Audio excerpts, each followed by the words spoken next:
Hi everyone, good evening. Welcome to week 5 of zku. This week we are going to be looking at Aztec. So basically Aztec is a scalable privacy engine on Ethereum. What do I mean by that?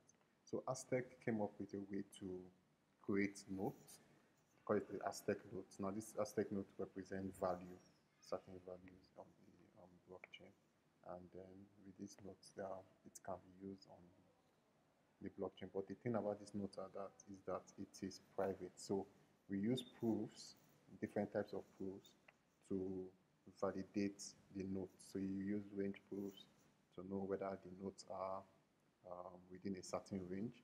You use joint split proof to know whether to make sure that when you are splitting the note into smaller notes or you are combining the note into larger notes, it is correctly done. So we are going to, for this demo, we're going to be looking at zk.ONE. Okay, so we'll be looking at zk.ONE, which was built on Aztec, and it's used to shield Ethereum. So for this demo, we are going to be shielding around $29 of Ethereum. We're going to be using MetaMask to connect our wallet.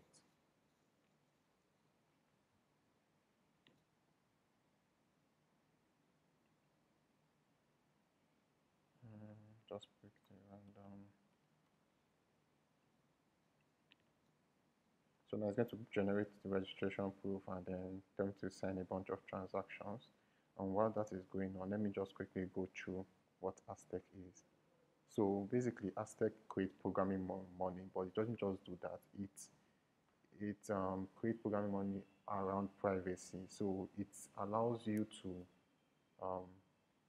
take your Ethereum from the mainnet and shield that Ethereum and then spend what is called Aztec note. Now this Aztec note uses a bunch of proofs to make sure that the Aztec note is what you say it is. It uses things like joint split proof to make sure that when I have, say, 100 Aztec notes, I can divide it into, say, 20 Aztec, 20 Aztec notes in 5 places, and I can prove that that 20 Aztec notes in 5 places is a derivative of the 100 Aztec note that was bound. It also has things like range proof that says that an Aztec note is within a particular range. So basically, under the hood, Aztec uses something they call ACE, that is the Aztec Cryptography engine. This ACE allows us to, it's a smart contract that allows that then takes in the input and delegates it based on what is being validated. So it's delegated to different proof validators. I'm going to be looking at that also. So basically, what is Aztec doing? Aztec is it creates private notes, right?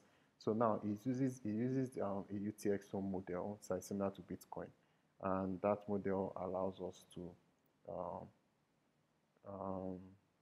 break down Aztec into various denominations. So in this image that we're looking at now, we can see that this person's Aztec balance is 190, which is broken down into a 40 Aztec notes, a 50 Aztec notes, 5 Aztec notes in about 6 places, and so on and so forth. So basically, when if you check check the ecosystem, you see a lot of people have built around privacy. Most people build and they kind of move out of the they take the native assets from the blockchain and then try to wrap it, shield it, and then allow users to use it. But what Aztec is trying to do is to create a kind of interoperability, and that's where Aztec Connect bridge comes in. It creates an interoperability between decentralized applications and that want to interact with private assets. So I'm still, if you see, yeah,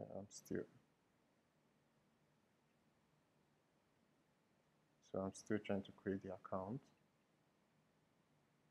So it's creating different proofs, and it requires me to sign at various points in time. So as I was saying, remember when I said that Aztec uses a cryptographic engine? So this is it. Its two primary functions is first to delegate the validation of proofs to specific validation contracts. So if you check the Aztec source code,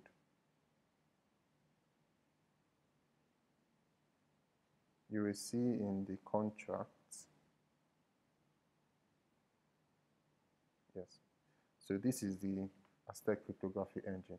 So most of the source code and most of the contracts are written in assembly code. But if you look at it carefully, when you want to mint an asset, based on the proof that is being sent, it calls this validate proof. Now this validate proof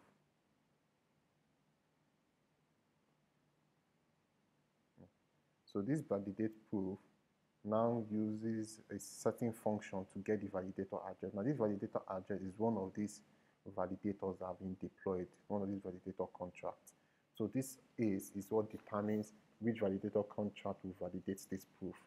And it can be a joint split proof, it can be a dividend proof, that is saying the dividend proof basically says that this Aztec node is a certain ratio of another Aztec node. It can be a private range proof, it can be a public range proof, that's just saying that an Aztec node is between a particular range of values. And it can be a swap proof that says that it's an atomic swap of two Aztec assets, of two private assets. So basically it's trying to say that this private asset was swapped for this private asset, and we are proving it. And secondly, the second function of the ACE is to register an update in state in the node registry.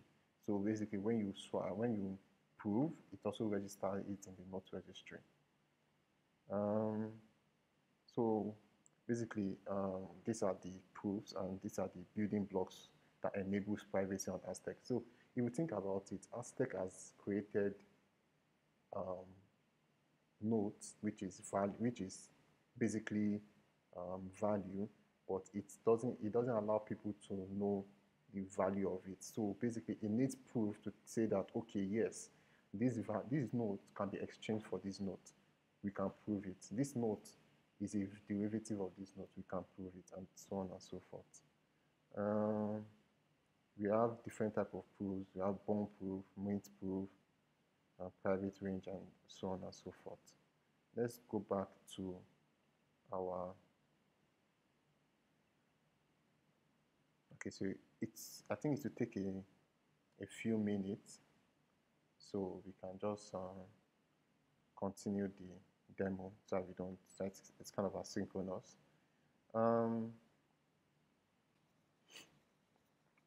Okay, so let's look at an application of Aztec.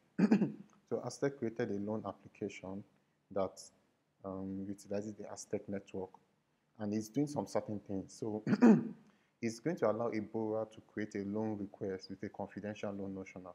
So basically, you know that I said before that Aztec creates private money, so nobody can see how much you have, but a borrower can prove that the borrower can borrow a confidential, that is a private notional amount that no other person can see. And a lender can request to see the value of this notional. So when I spoke about Aztec, I spoke about certain keys. You have the viewing key and the spending key. And now the viewing key, if you are giving a viewing key for an Aztec note, you can view the amount of the key of that note, so you can know how much it is. If you have the spending, but you cannot spend the note, right?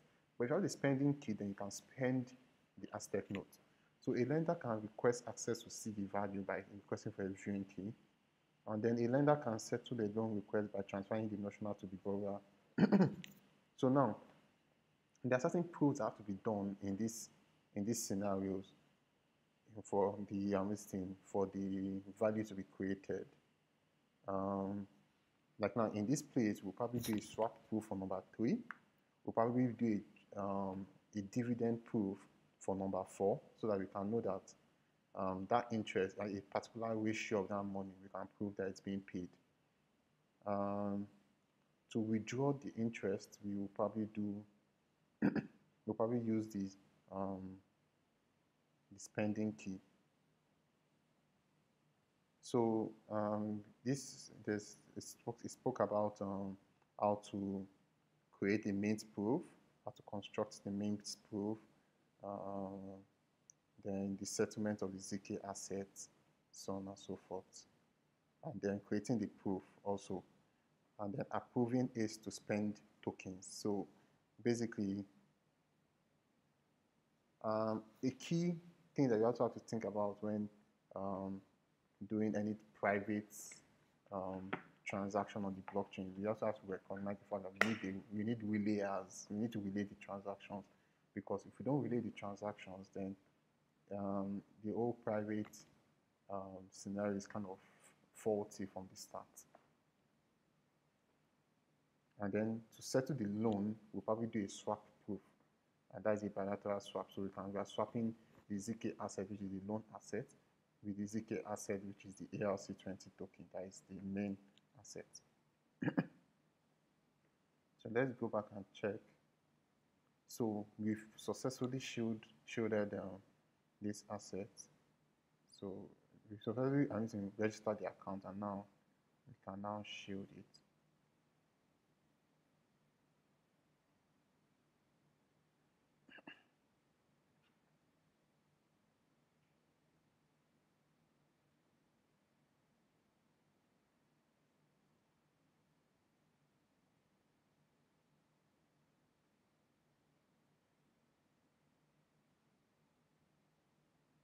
Okay, I don't think.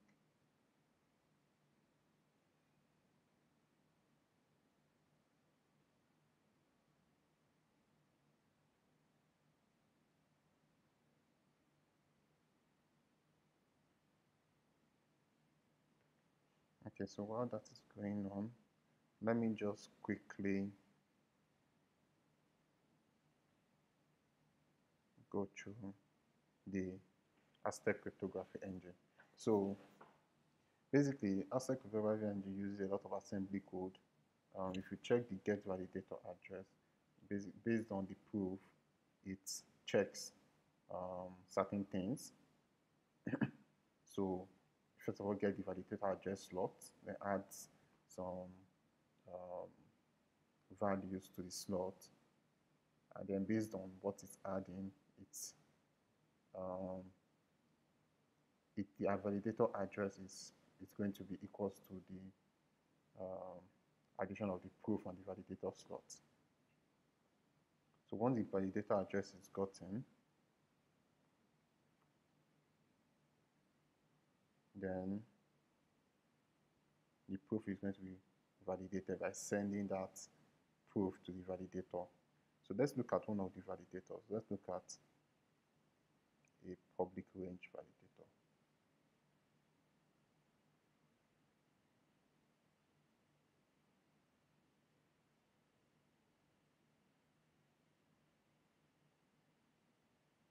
So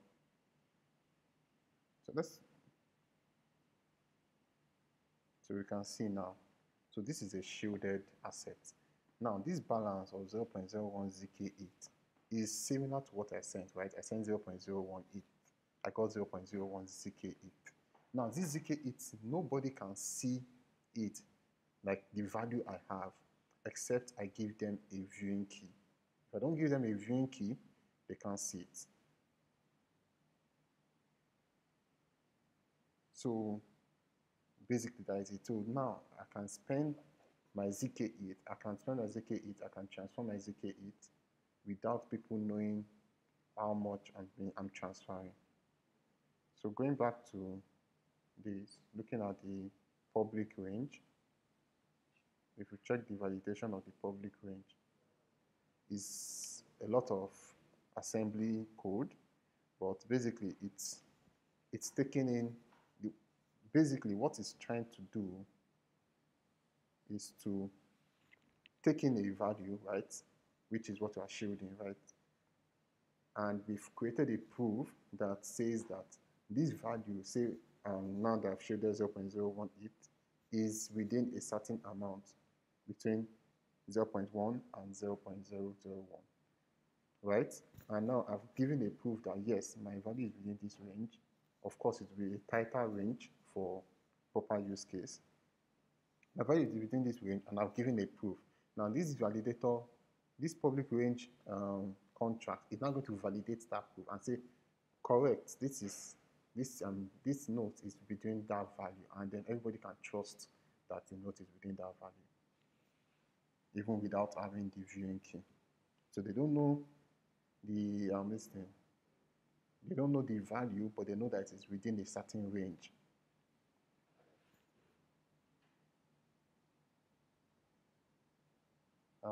So that brings us to the end of this demo. Basically, we can see the shielded amount. We can also shield more balances. And if we want to send, we can of course send from one address to the other. Thank you very much.